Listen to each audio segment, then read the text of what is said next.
Alhamdulillah nahmaduhu wa nasta'inuhu wa nastaghfiruh wa na'udzu billahi min shururi anfusina wa min sayyiati a'malina may yahdihillahu fala mudilla lahu wa may yudlil fala hadiya lahu asyhadu an la ilaha illallah wahdahu la syarika lah wa asyhadu anna Muhammadan 'abduhu wa rasuluhu la nabiyya wa la rasula ba'da amma ba'd. Alhamdulillah, segala puji bagi Allah. Kita terus gaungkan, kita terus ucapkan karena atas segala nikmatnya kita alhamdulillah pada sampai hari ini masih bisa melaksanakan ibadah puasa di bulan suci Ramadan. Dan juga tak lupa salawat dan salam kita haturkan kepada Nabi kita, Nabi besar Muhammad sallallahu alaihi wasallam, kemana dengan kehadiran beliau, dengan ajaran beliau, alhamdulillah umat manusia bisa keluar dari kebodohan, kejahilan, kefasikan, kesyirikan kepada cahaya Islam.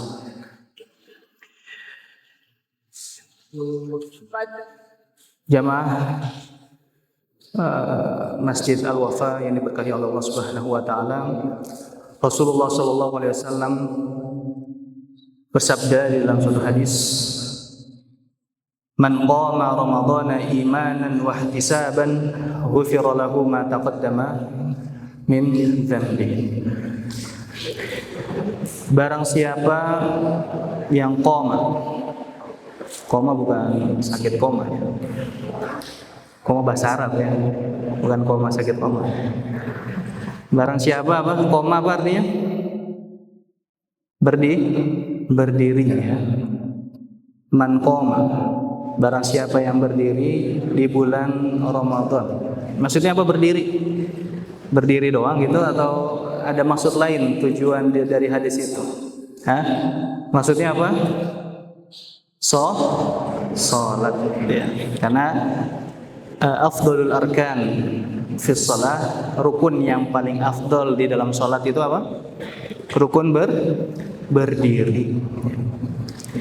Makanya disebutkan di situ disebutkan pakai lafaz qoma, berdiri, tapi maksudnya adalah salat.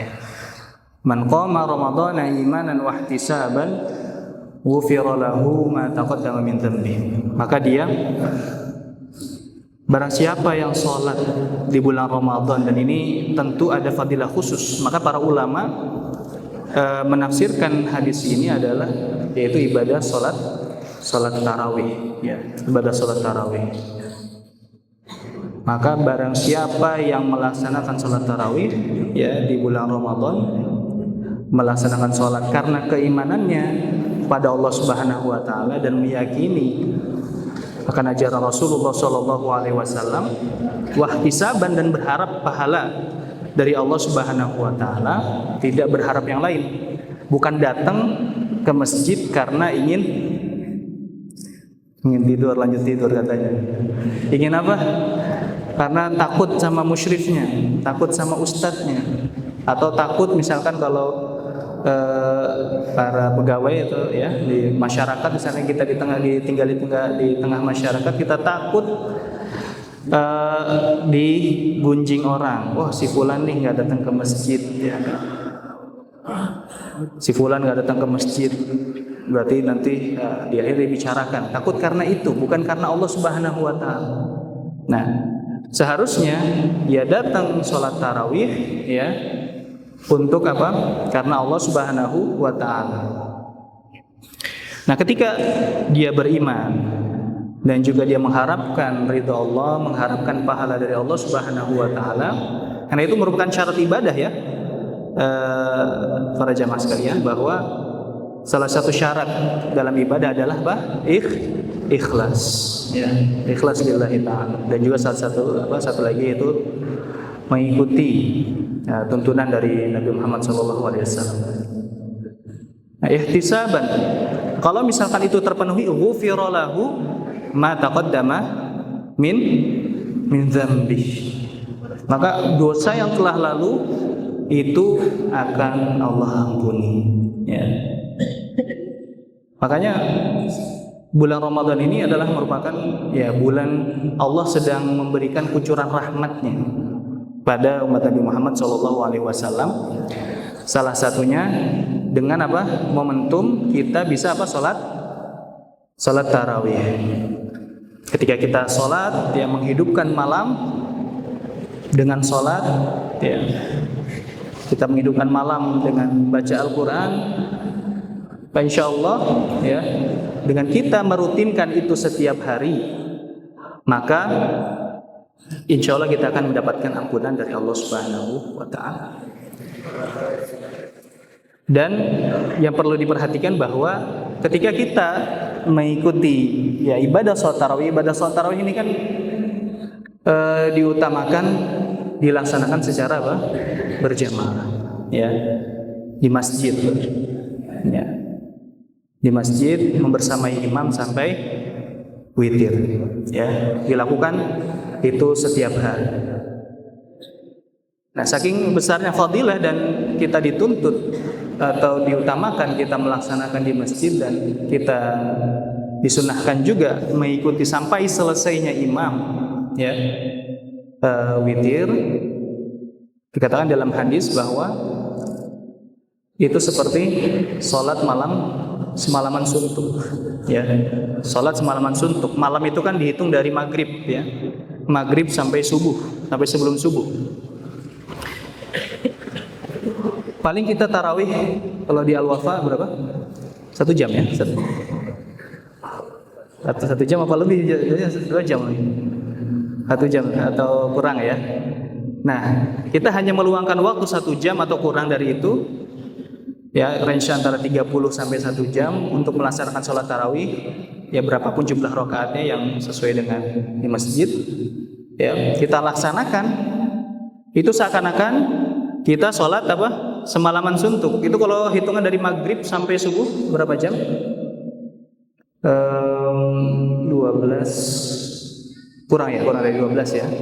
Sekitar mungkin 10 jaman, ya. 10 jam.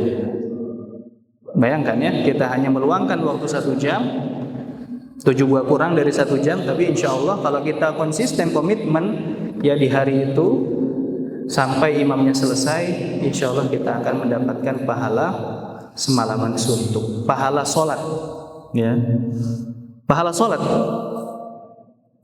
ya. Sholat itu kan merupakan ibadah yang paling afdol tadi, ya, merupakan ibadah yang paling afdol. Ketika kita hanya meluangkan waktu sebentar saja, ya, kita jangan melihat oh ini banyak nih gerakannya, biasanya cuma sholat 17 rakaat, gitu kan. Tapi ketika di bulan Ramadan nambah jadi ada yang 20, ada yang 8 rakaat. Nah, jadi beban, ya. Kalau kita hanya melihat di situnya saja mungkin itu beban, tapi ketika kita membandingkan dengan ganjaran yang Allah berikan, ya, pahala semalaman suntuk, nah itu insya Allah bisa lebih memotivasi kita untuk datang ke masjid melaksanakan apa? Sholat tarawih. Jadi motivasinya bukan lagi karena musyrif, ya, motivasinya jangan karena nanti takut dihukum, jangan. Diubah motivasinya, ya, adik-adik santri, bahwa kita datang ke masjid untuk melaksanakan sholat tarawih karena memang banyak sekali keutamaannya, banyak sekali ganjarannya.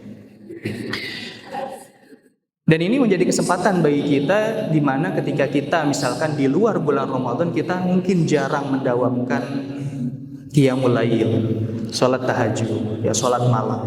Padahal inna nasyiatal laili hiya asyaddu wata'aw wa aqwamu qila. Ya, ini merupakan sunnahnya para orang solehin zaman terdahulu. Bahkan ini sholat malam itu merupakan sholat yang wajib ketika awal-awal Islam, ya. Karena kenapa di awal Islam ini sholat malam diwajibin? Karena memang itu menjadi perbekalan buat mereka menghadapi permusuhan dari kaum Quraisy. Ketika mereka bisa melawan hawa nafsunya untuk tidak tidur, ya, semangat bangun malam, ya, untuk menghidupkan malam, sholat di situ, maka ini bisa menjadi penguat bagi dia menghadapi pergolakan kafir Quraisy pada waktu itu. Inna nasyiatal laili hiya asyaddu wat'aw, lebih menghujam ke bumi ketika dia sholat malam. Nah, tapi mungkin karena kesibukan kita, bekerja kan, ya, belajar kan, mungkin kita lalai di selain bulan Ramadan. Nah, ini momentum di bulan Ramadan, ya, ada namanya ibadah tarawih. Maka kita manfaatkan. Ya, kita datang ke masjid dengan semangat, ya. Ini menjadi momentum bagi kita menghidupkan malam bulan Ramadan dengan sholat. Ya.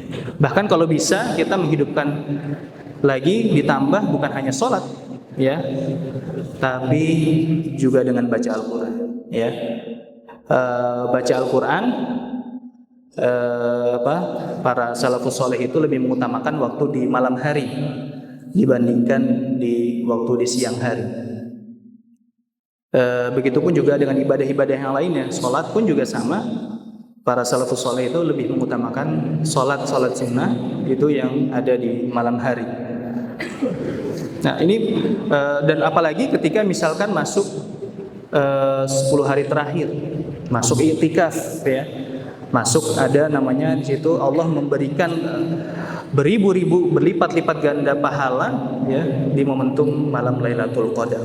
Nah, itu apalagi di momentum itu, nah, kita harus lebih giat lagi, ya, untuk beribadah di malam hari, ya. Makanya oleh karena itu jemaah sekalian, ya, adik-adik santri dan juga mahasiswa maupun para pegawai sekalian, semoga ini bisa menjadi tadzkirah, mengingat buat kita untuk meningkatkan kembali, ya, kuantitas ibadah kita, ya, dan juga kualitas ibadah kita. Ya, ini momentum bulan Ramadan, maka kita perlu memperbanyak qiyamul lail. Ya, berdiri di malam hari, bukan cuma berdiri nggak tahu nungguin apa, ya, tapi berdiri untuk sholat, ya, berdiri untuk sholat, berdiri untuk membaca Al-Quran, berdiri untuk zikir, ya, dan berdiri untuk hal-hal yang bermanfaat yang lainnya. Dan insya Allah ganjarannya sangat besar. Hadani Allah wa iyyakum ajma'in. Mungkin itu yang bisa disampaikan. Kurang lebihnya maaf. Assalamualaikum warahmatullahi wabarakatuh.